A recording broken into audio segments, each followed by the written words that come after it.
O ano é de eleições e muita gente costuma ter dificuldade para escolher o candidato em que vai votar. Nossa equipe conversou com o cientista político Paulo Roberto Figueira Leal, professor da Universidade Federal de Juiz de Fora. Se você está escolhendo um candidato para o executivo, você quer que políticas públicas que você apoia sejam implementadas. Se você está escolhendo um deputado, um vereador, portanto, para o legislativo, você quer que certas ideias se transformem em leis. Portanto, afinidade é tudo. Ou seja, claramente a ideia de representação supõe que alguém em meu nome fará coisas que eu gostaria que fossem feitas. Se o partido é capaz de sinalizar um conjunto de políticas públicas que eu aprecio, sim. Se há, portanto, um atalho oferecido pelo partido do ponto de vista de implementação, seja de projetos de lei, seja de políticas de execução, capazes de dar conta dos valores que vertebram a minha visão de mundo, partidos são um instrumento importante e poderoso numa democracia.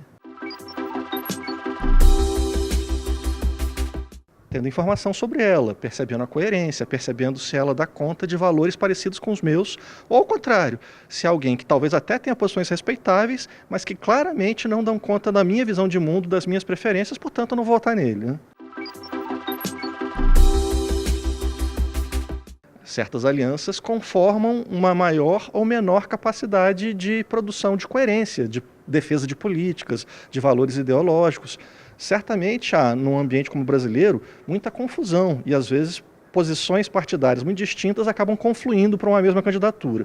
Mas, certamente, essa é uma variável a se levar em conta do ponto de vista da capacidade de uma candidatura manter coerência e defesa de um projeto de sociedade. No fundo, a democracia é isso, né? Há uma alternância de visões de mundo sobre projetos de sociedade. Aquelas com as quais a gente se identifica devem decidir nosso voto.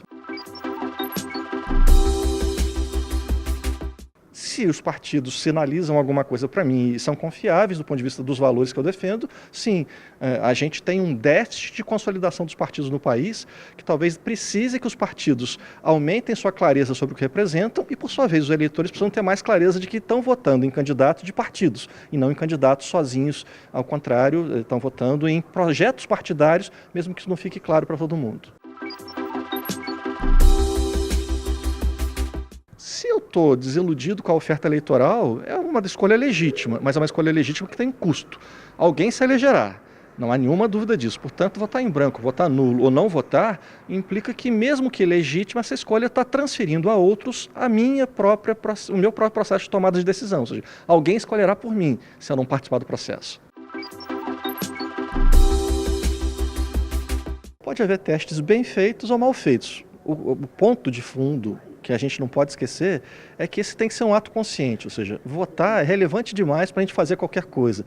Tem que ser a expressão de um desejo, tem que ser a expressão de um conjunto de ideias, um conjunto de visões que se expressarão no apoio a alguém que vai implementar lá coisas que, se eu estivesse lá, eu implementaria. Portanto, aonde quer que tenha informação que nos ajude a formar essa escolha, nos ajude a formar esse processo de decisão, é bem-vindo, desde que a gente não perca de fundo essa percepção de por que a gente está participando do processo e por que é importante participar do processo.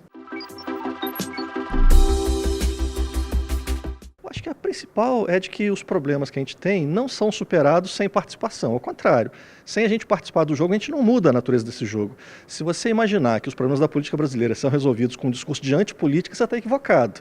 É com mais política que se resolve os problemas da política, enfrentando seus desafios, suas contradições, mas fundamentalmente não fugindo da percepção de que é na política que a política se resolve.